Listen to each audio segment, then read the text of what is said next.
Hi guys, welcome to a new video. I believe this is part 6 of the pond build for my koi sleeper pond that I'm building. So we've modified the filter box that I'm building. I've included the wooden spillway. We're going to line that with liner to keep it fully protected from water and the elements. And obviously I've done a few things in the pond, which is basically digging a bit deeper to 3.5 feet. I felt that it should be a bit deeper than it was, and we've been drilling some holes, which has been taking a long time with a hole saw cutter on my drill, and that's more or less what we're up to really. So I'll just show you the filler box, the modifications I've made, and I'll more or less tell you what I'm going to do with it, and hopefully this will be informative. So guys, with my filter box, which is about 1.7 meters long, I've strengthened it a little bit. So these side pieces of the wood that I put on, I decided to put a piece of wood going along in between, so it gave it a bit more structural strength, and also on the other side. And obviously you see that piece of wood running down the middle there. I think that's about I think it's 70 mil by 22 mil in terms of thickness, and I just put that down, screwed it down to give it a bit more strength. Here we have the spillway that I've built out of plywood. Basically cut it with my jigsaw, and we've put some wood glue on there. I'm going to nail it together once it's strengthened, and we've got some clamps on there to hold it, because super glue, wood glue, is really strong. So we'll leave that to set for a little while. And there is a bit of an angle, if I can find.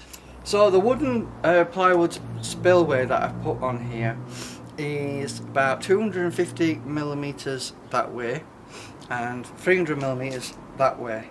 And there is a bit of an angle there. I just wanted to show you on there that you can see the bubbles right at the top, so water will naturally flow. All we've got to do is line this with liner, probably silicone it a little bit. And the plan is to get a sandstone slate plate, put that on there just to give it a bit of a stony look.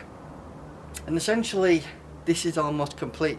The plan regarding this filter box is at the far end we're going to have some sponges, some coarse sponges and fine sponges to capture the heavy muck from the fish. And then I plan on having some irises running along the back wall here, and some other pond plants that I've ordered, and we'll put those in a later date, and I'll show you how we're going to go about doing that. This is going to be a combined bog and wetland filter, so we're going to use a combination of aquatic soil with the plants, and we're also going to have lots of different types of rocks and stones and gravel in here, different sizes. So what you tend to do is start off with big sizes, and then you work up to your small ones coming to the top. So I'm going to use some lava rock, some Scottish pebbles, and various other stones and bits and bobs that I've got to give the filtration. And then obviously the plants will have a bit of soil in there. I don't want to put too much soil in there because obviously that would make this quite heavy. So we'll put a mixture of various media to filter the pond out, but this is mainly the construction of it, and I hope you'll like it. So I'm just showing you the pond as it stands at the moment. As you can see, I've dug down about to 3.5 meters, which means we've got a bit of extra depth for the fish. We've got a hole drilled out there which I'm going to use as an overflow, another hole out there which is going to be for the pump that will run into the actual filter box, and we'll have our pump down the bottom here. We've got 2 additional holes that I'm cutting out down there, which will be for returns, so water will come out and give the fish some flow to swim against. And there where the filter box has been cut out, I plan on cutting another hole out, because as you can see we've got the Cockney Koi tank connector, flange connector over there. We're going to have 5 of those. I'll put another one in there because I haven't decided whether we're going to have an internal pump for the skimmer box or an external pump. I ain't decided, so I thought just for the sake of it, to save me the hassle of later down the road, I'll put a connector in there for that, and we'll see how that goes.